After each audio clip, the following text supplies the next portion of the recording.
Welcome back, everyone, to the Blues feed with the same obsession and a new episode. It's Chelsea. We've lost again. We've got another red card, and Luke's on his holiday. So we've got another guy who's also not in the country, but a friend of the show. We've got Jay joining us. How we doing, mate? Yeah, good. Tired, as I said, but very happy to be here. Obviously, not so happy to be seeing the Chelsea scores trickle through onto my phone when my VPN works. But other than that, yeah, I'm not bad, mate. I'm not bad. Thank you for having me. No, thanks for joining us. It's an interesting time at Chelsea at the moment. I will obviously come on to the Maresca stuff, but it just really feels like there's something not quite right at the club at the Oh yeah. moment. Behind the scenes, the way Maresca's talking, the way the players are playing, everyone looks nervous, making stupid mistakes. I mean, we all know that Sanchez has stupid mistakes in him, but he had kind of stopped that a bit and then go Man United and shit ourselves and we go down to 10 Do you know men. what? And On that, actually, I think the language needs to be more that he's got good saves in him because he's got yeah, more fair. stupid mistakes than he does good saves. But when he does have the occasional great game in him.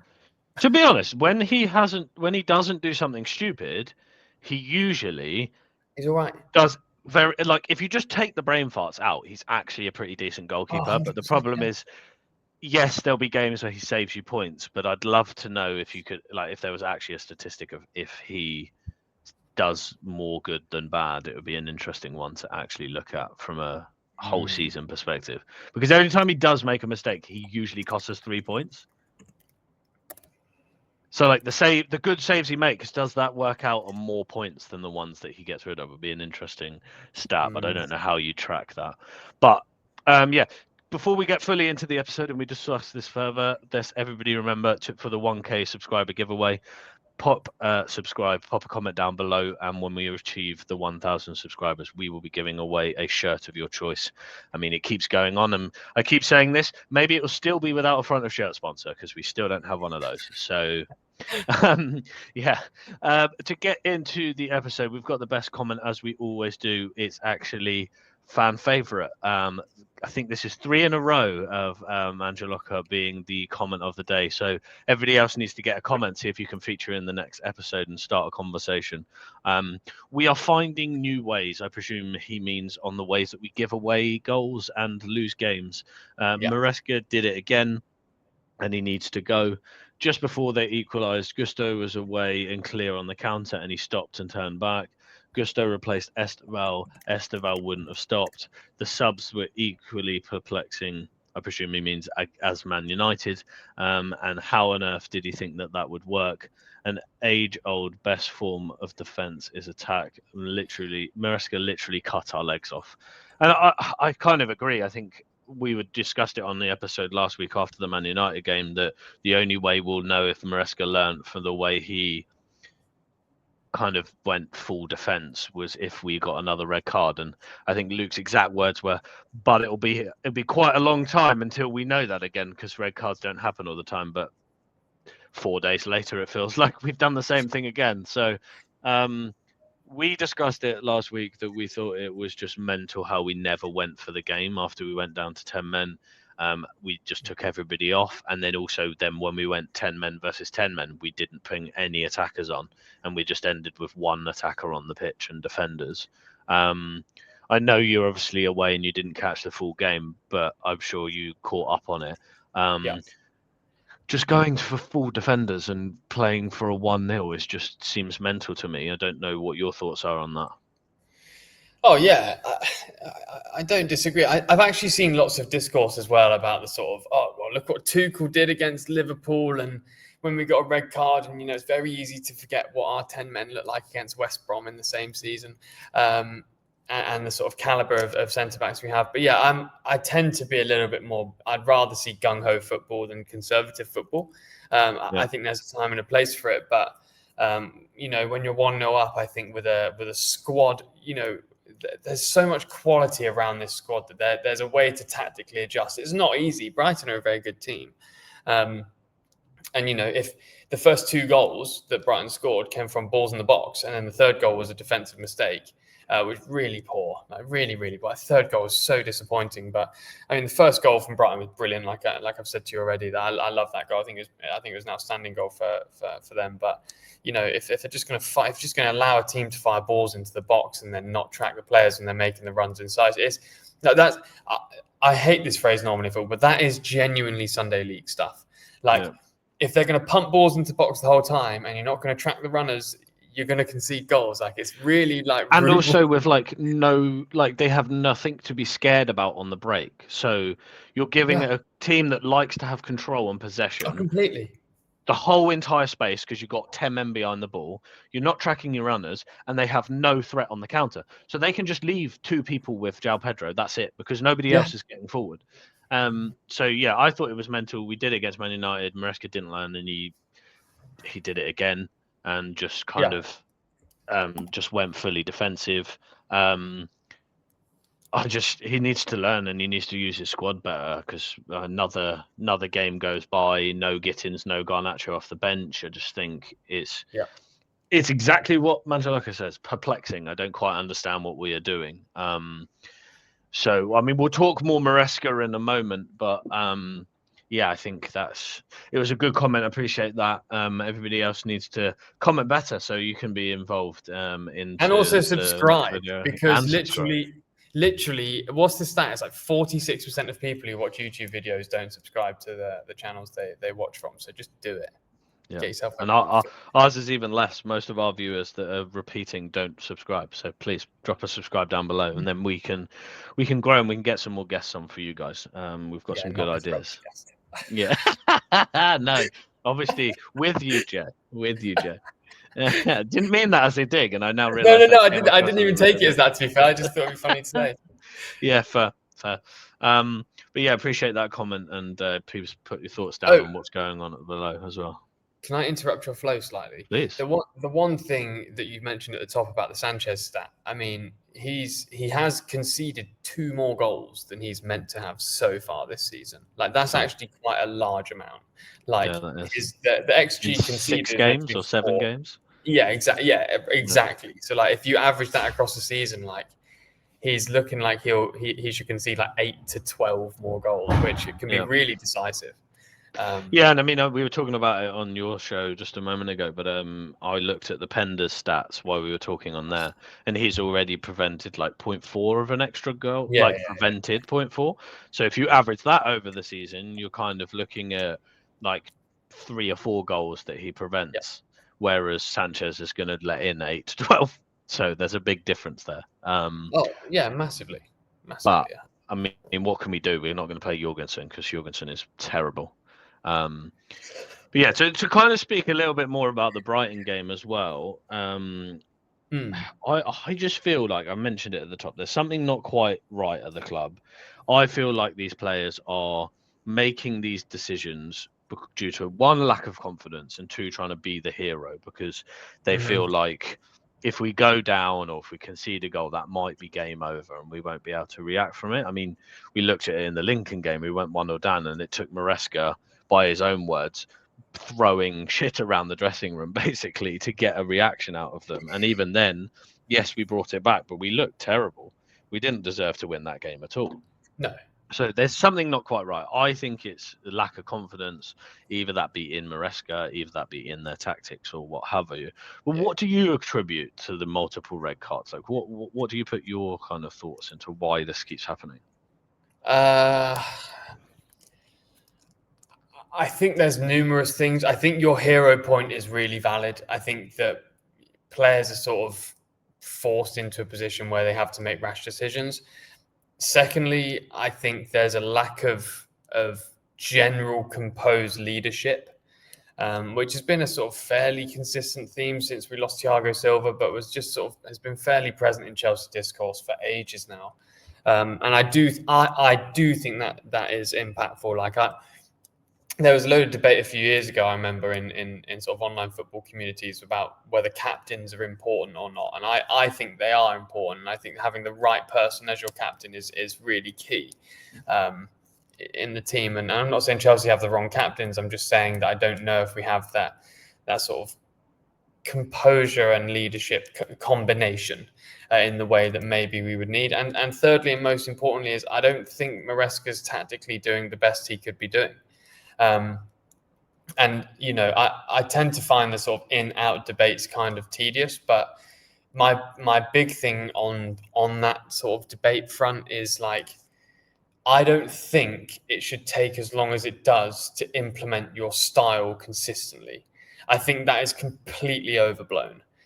You know, the prime example right now, and there are so many examples I could draw from, look at Glasner at Palace. Took a little bit of time, but there we are. And they're unbeaten in 19 games, two trophies, you know, trophies that Chelsea would like to win, just beating Liverpool as well. Again, like, it doesn't take that long to implement your style. Thomas Frank at Tottenham, you can see it already. And Thomas Frank's got a history of it taking quite a long time to land, by the way. But good managers get their teams playing quite quickly and can do it consistently. Like, it's one of these sort of things that you find sort of really divides people, and you end up being called a tactico or sort of gammon or whatever. But like, Enzo Maresca, I think, is so prone to overcomplication. And I think it's unnecessary. And truthfully, I think overcomplication is being bred out of this league.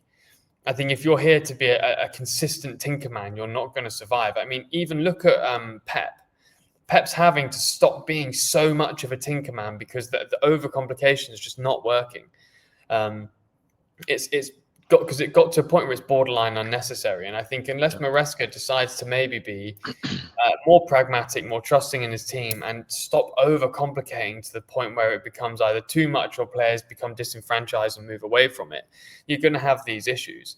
And it's fine to have a really, you know, highly developed tactical plan and implement things, and the underlying numbers are always good. But you know, that's where the sort of middle of the road most people sit is, yeah, great to have good underlying numbers, but underlying numbers mean nothing if the above the line numbers aren't there. So it's not great, and I think those are the sort of contributing factors, and I think Maresca has to take ownership of that. We spoke, Danny, on our show multiple times about how Chelsea have signed players with sort of patchy disciplinary records. And, you know, we're beginning to see that. But I think players are feeling pressure. I think players are feeling flustered. And I'm not sure the manager's facilitating a space for them to really feel a sense of calm. Like, if the squad is going through an element of turbulence, just don't throw them out of the plane. Do you know what I mean? You know, you have to keep things calm and measured and balanced. And, you know, things can be kept behind closed doors. If the manager's frustrated, that's fine. He can be frustrated. But it's about how it's presented, how it's portrayed. And I think the overcomplication and the lack of equanimity is the word I would use that sits throughout this team, I think is palpable. And I don't think it's helping. Yeah, I agree. I think especially around the calming, the tactics, I think he does definitely overcomplicate things. He also can be quite like one-trick pony-ish. In like just play the same way all the time. And if you look at the way the league is going, it looks like Maresca's trying to play in the way that Pep won the league 4 years ago, which Pep isn't even doing himself anymore because he's realized isn't the right way to go. He's going more direct. He's playing more that way. And he's gone away from it. Whereas Maresca's trying to emulate Pep from X amount of years ago. Yeah, and actually, like, if you want to really dig into some of the numbers, like Maresca this season so far is on the same points per match as Graham Potter was. Exactly the same, 1.3 points per game, by the way, which is horrendously low. I mean, Lampard was lower when he came in to try and steer the ship for like 9 games, but we'll discount that. And last season, by the way, his win rate was 53%. Currently, it's 33%. Potter's was 32%, but it's the same points per game.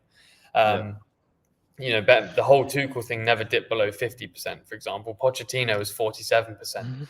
Maresca was higher last season, but currently you're at 33%, which is the same as Potter was doing at Chelsea. And it's just, I do think there'll be a lot more pressure on him and a lot more angst for him to be gone if we didn't have won the Conference League last year, because that took a lot of pressure off him. You lose at the weekend, but you win on Thursday, and it just gives a little bit of better feeling about it. and also obviously the Club World Cup we won, and I can't discredit him for it. It's a great performance, and he absolutely out tactically played Enrique in the final. But if you look at the other games, you look at the Conference League, for example, there's not one team we shouldn't have beaten that whole entire competition, and comfortably. We should have won every game comfortably, and we did the majority. And then you go into the Club World Cup, there's not one game bar the final you should be questioning 100%. either. Yeah. So 100%. it's like, so we're talking about, yes, you won 2 trophies, but you've basically played one half a game in a final, which you still should win comfortably, and then one game in a final of the Club World Cup, which, yes, you did fantastically for. So we've been a little bit blindsided by the fact that we've won trophies. And also, Danny, let's just say, I think objectively it is quite dubious that players like João Pedro were allowed to come in mid-tournament as well. Yeah. So, like, not only did we have a comfortable run in both things, but for the Club World Cup specifically, Pedro was allowed to come in, which isn't allowed in any other tournament. Yeah, if you didn't have João Pedro, we probably wouldn't have even won that tournament. So yeah. I think I agree with you. Yeah. So yeah. And to go back to your confidence point as well, the players look like they don't have any confidence, and that's not being instilled by the manager because he makes rash decisions like pulling off all of his tackers in the red cards, multiple games. And then also you have Sanchez in goal, who the players can't feel confident about. So there's just a distinct lack of confidence and calm around the whole entire squad at the moment. And even in an attacking sense, mate, like, Enzo Fernandez, our top scorer at the moment, he's got 3 goals. One of those is a penalty. Then you've got João Pedro with 2. And then after that, there's Cole Palmer's got 1, Pedro Neto's got 1. So Chalobah and Caicedo have got more goals. It's not like the attack is actually being knit together quite nicely. I think if Talat wasn't injured, things might be a little bit different, but he's not a volume goal scorer. His game offers more than that. So actually, you sort of look at it and you think, well, poor in-game management, poor discipline, lack of quality, almost a 20% decrease in points so far this season, which puts you in where Graham Potter is. It's just not good. Like, it's actually quite concerning. And at Chelsea, I don't think that data lasts too long. I think he's in trouble. I know, obviously, the club won't want to get rid of him because they don't like doing it. You said that before. They don't like to cause that level of turbulence, but this is unsustainable. Yeah, and it's not like easier fixtures are coming. By the way, no, and that's the most concerning thing for me, that we actually had quite a favourable start to the season. 100%. Especially as one of our hardest games. Yes, Palace was a tough game at the start of the season, and we got a draw and we looked okay. But the other toughest fixture was Man United on paper, and they are dreadful. Yeah, and shocking. We lost. Yeah. And Brighton looked bad. The only 2 times they've looked good this season against us. Well, they didn't look good against us, but they beat us. And then they looked good against City. They look dreadful outside of that, and we've managed to lose to that. And then you go into like the fixtures that are coming up, and you're looking at, like, you've got the Champions League, which obviously isn't going to be easy. Any game in the Champions League is going to be tough. And then you look in the league, and you've got Liverpool next up.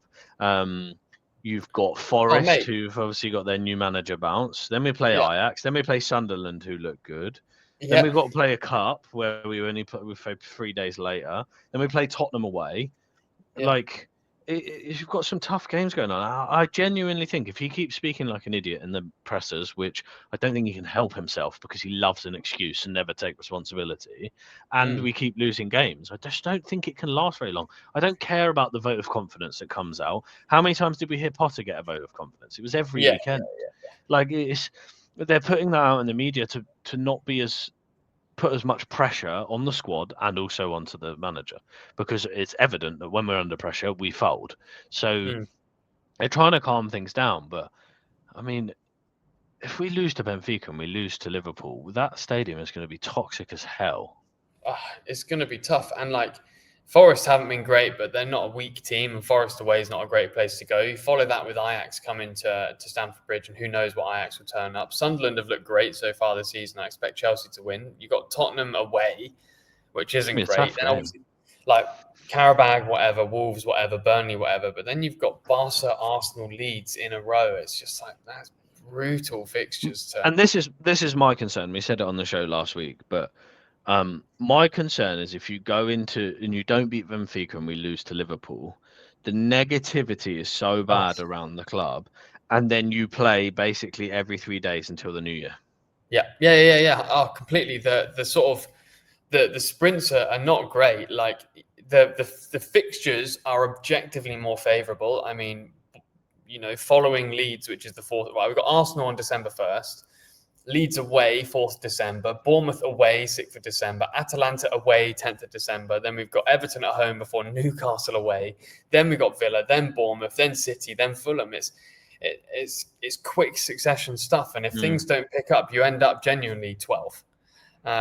And this is my concern of if the club will react quick enough. Because if we continue this way until we've got one more international break, don't we? Which would be in November.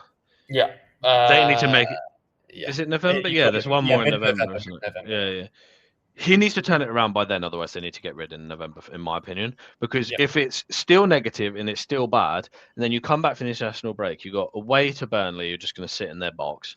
Then you got Barcelona, Arsenal, Leeds, Bournemouth, Atalanta, Everton, Newcastle, Villa, Bournemouth, City, Fulham, Brentford to finalise this, to wrap up that kind of period where you play it every 3 days. If it's still negative, they have to do something then, because otherwise, if we get to the end of that period and it's still negative and we're still not doing well, and that carries on into that bit, we'll be out of the Champions League and we'll be out of Champions League spots. We'll have a hell of a climb. So he needs to turn it around. He needs to use his squad better. We need to get some wins, and if they don't, the club need to react, in my opinion. I'm currently of the point of, let's give it a little bit longer, but I would not care if they got rid of him tomorrow. I'd be happy, but I don't think it's probably the right thing to do in the overall point of the season, unless it goes really bad these next 2 games and it is really toxic behind the scenes. You've got an international break to sort it out, but it would be a little bit early. But if not, I'm looking at that November international break as a point where they might have to do something if it continues. Yeah, I don't disagree, to be honest, mate. And I think that the manager market is just it's not great. Let's just take that slightly different then. So if you're going to go for a manager, you're in charge. Who are you going for? Any manager. I can have any manager I want. Just I would. You're in charge of Chelsea, and you've sacked Maresca after Liverpool, and you've got an international break to go and get a manager. Yeah. Okay. So I've got 3. Well, 4. I would still sniff Inzaghi, even though he's enjoying his Saudi money, but that's more sentimental than anything. I mean, if you can get Inzaghi out of, he's genuinely probably the best manager you could get out of the lot. I would say. I think so. And if you're going to get him, he could quite easily just sack off the Saudi money to come to manage. Yeah. Oh, completely. Yeah. It's not, and he was earning 8 million a season at Inter. It's not like he's got no money. And he'll earn 8 to 10 mil at Chelsea easily. Yeah, and it's not like he didn't earn money as a very good professional football player as well. Exactly. He's fine. Exactly. So I would still look at him, and it's actually not very hard to prize people away from Saudi, to be honest with you. They've not been able to retain talent, so I would still actually sniff around him. I think Glasner's the point of which, the reference point is why you don't overcomplicate things, because it's not that difficult to get a decent team to play good football. If you've got a fairly pragmatic, sound system and you understand the players you have, I think he would do wonderful, and he's genuinely done excellent at every club he's been. So I would look at him. I am desperate to see Diego Simeone manage Chelsea one day. It's never going to happen. Just be such vibes for 2 years. He's just never going to come to England. I know, and that's fine. And I like Atleti, and he's great there, and he's a king. And he deserves. He earns a stupid amount of money over there as well. He's the highest paid manager in Europe besides Pep, right? So he's enjoying himself at Atleti. But fair enough. And my sort of rogue shout, would probably be someone like Bo Svensson. If you know who Bo Svensson is, that would be my. Bo Svensson manages Mainz in the Bundesliga, and when he took over at Mainz, he came from Midtjylland, and they were second bottom of the league, and he got them to European football for the first time in their history, most points ever. Actually, more points per game than Tuchel and Klopp ever managed at Mainz as well. And he's sort of, long hair, mental, real sort of positive, real beacon for the team. Like, that would be my sort of West shout, but I think I would try and get Inzaghi out of Saudi. Yeah, fair point. So you wouldn't sniff at Iriola at Bournemouth? Yeah, I would. I forgot about him. Yeah. For me, the most realistic is Iriola or Glasner. I'd take Cesc as well. I don't know. Oh, fuck it, mate. Honestly, like, I don't care. I just don't like. I would, but I don't think he would. I don't think he would, because he basically owns part of the club over there, doesn't he? Like, he does, and they're having a nice time. And Como's nice. Is a nice place. I think he'll want to do a few more years before he moves on. But I agree. But then, like, my only other concern is he's a little bit Maresca-esque, as in he's not been doing it very long. Yeah. Whereas at least like Glasner and Iriola and Inzaghi, they've been here, they've done that, they know. Like, it might have been the first time ever that Maresca played with 10 men, like at Chelsea last season. Like, genuinely could have been. You're not wrong. Yeah, you're not wrong. Like, how many times would Leicester have got a man sent off in the Championship when they just dominate? I do also really like Niko Kovac. He's now at Dortmund, and they're unbeaten currently in the league. And also Fonseca's having a nice time at Lyon also. But like, I think that there are some out there. I don't think it's easy, but I would probably just try and tempt Inzaghi from Saudi. I don't think it'd be possible. My three personal shortlist would be Inzaghi, Iriola, and Glasner. Yeah. I mean, Glasner's the obvious one, but like, my only concern with the Glasner one is, one, how easy would it be? Two, do we even have enough centre backs to play three at the back at the moment? Yeah, but like, Reece can play there, Cucurella can play there, Hato can play there. Like, I just don't know if they probably would interview Glasner. I just don't know if they'll choose him, because it could be quite a big turmoil to the squad in the way that they've been building the squad. Whereas actually, if you went for like an Iriola, you could easily like play three in midfield, Caicedo, Santos, Enzo, and then Palmer could play on the right. Like, you can just kind of play that type of, like, they'd be quite easy. Yeah, Inzaghi is a three at the back guy as well.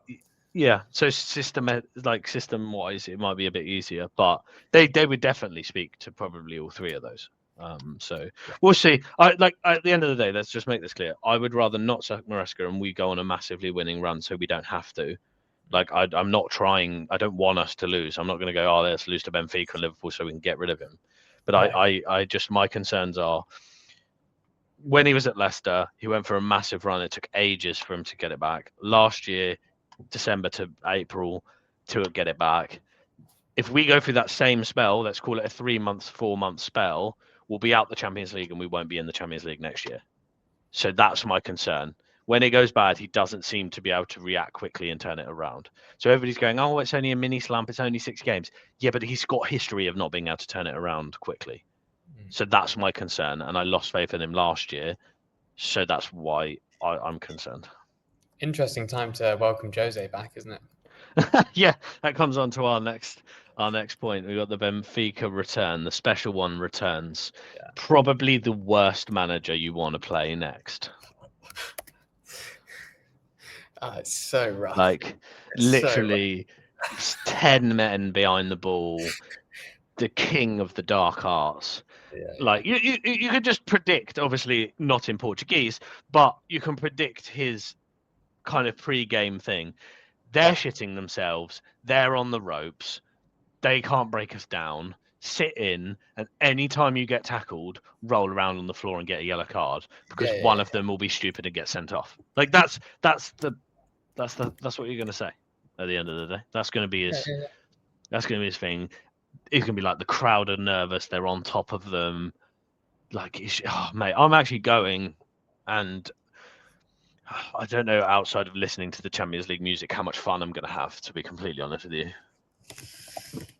It's going to be a tough one. I mean, I really like some of the Benfica players as well, to be fair.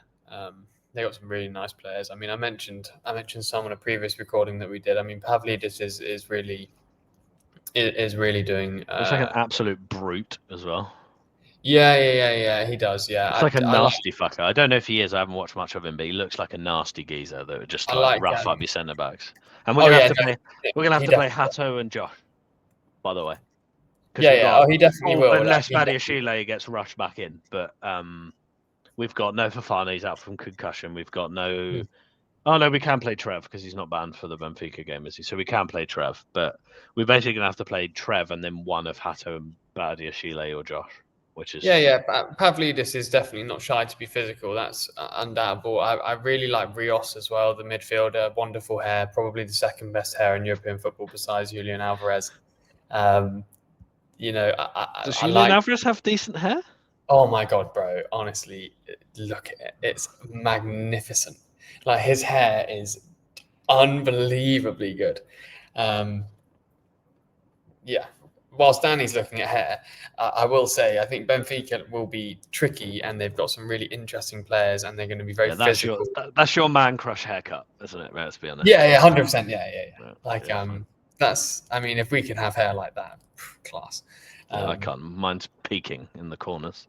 Yeah, I haven't quite got there yet, but mine's ginger, so it's just Yeah, so we've all got our mountains to climb, I suppose. But yeah, I think Benfica is going to be turgid. I don't think it's going to be a great watch. I think you're going to have a tough time at the bridge watching that. I do think Chelsea will win, but I don't think it'll be great, and I do think Garnacho is going to score. But yeah, it's going to be a tough game, tough watch, and hopefully they can bring something through. Because I know we're not going to discuss Liverpool now, because you and Nick will do it later in the week, I assume. But we need a win ahead of that game, because Liverpool don't do well at the bridge, but Chelsea aren't doing well, full stop, right now, and it's going to be a tough one. So yeah, I mean, I know we're not doing the full preview, but I predicted on your show with the Benfica one, I've gone for 1-1. I think it will be boring on 1-1, and then I said that Wirtz will get his first goal and his first assist, assisting Rio, the winner, for Liverpool. So just to really fuck us off. So yeah. But yeah, and like I said, Enzo Maresca as well at Benfica has been really good. Rios is a really good player. Plenty of teams interested in him, and he went to Benfica. We could have gone to a quote unquote higher ranked league, but Benfica, I mean, what a club! In fairness to Benfica, I mean, what an outstanding club they are. And I don't know when Chelsea last played Benfica. To be fair, I've got in mind it was 2013. Was it? Oh well, yeah, of course. Yeah, there you go. But yeah, I expect Chelsea to win regardless of the sort of turbulent league form. We have to win. I just keep predicting a win and we keep not winning. So I'm just going to change my stance just in case I'm the one that's jinxing us. But yeah, I don't think there's much else really to analyse on Benfica. I mean, Benfica are basically like a fairly consistent. They're always going to be decent in the domestic leagues, always going to be an occasional banana skin in Europe. Jose being there, I mean, they're going to have maybe more fireworks and be a little bit more tricky, but you kind of know what you're going to get with Benfica, respectfully. So that's I think where we are. I think Chelsea will win 2-1. We just have to win. I don't care how we play. I don't care what's going on. We need to get some momentum in the side. We need to get a win. I also need him to rotate a bit because the players are just knackered. So yeah, we can't see Neto for 90 minutes again and Enzo for 90 minutes again and the centre backs and the right, like it's just we can't. Because otherwise we'll go to Liverpool and we'll be knackered and we'll just get battered. Yeah, and I'd rather see squad rotation against Benfica than against Liverpool. Yeah, there's a question that someone asked me actually the other day. Which one would you rank as more important? Benfica or Liverpool? Liverpool. Yeah, I agree. But also, if we massively rotate and then lose to Benfica and run 0 points in the Champions League, that's I'll be fuming. Yeah. Yeah. But you have to use the squad, and the squad's good enough to beat Benfica at the end of the day. Yeah, I completely agree. Without doubt, that is the case, without a doubt. So, and respect to Benfica, by the way, but yeah, without a doubt, that is how it should be. So yeah, I think the Liverpool game's more important, but you can't lose to Benfica. No, you can't. Well, you have to beat Benfica. Like you're home against Benfica. That's one you chalk 3 points up to when you see the fixtures. Like you have to win. So let's hope they do. Let's hope we win. Let's hope we get back to winning ways, and let's hope we shit on Liverpool's parade at the weekend as well. My only concern with it is we give Arsenal more points back towards Liverpool, and I don't want to see Arsenal win the league. But we'll get on to the Liverpool game later in the week. Please drop a comment down below. Let us know your thoughts about what the club's going on, what's going on at the club, what you think about Benfica, anything you want us to discuss, and you could feature in the next episode. Really appreciate your time today, Jay. Thanks for jumping on, and we will catch you all next time. Peace.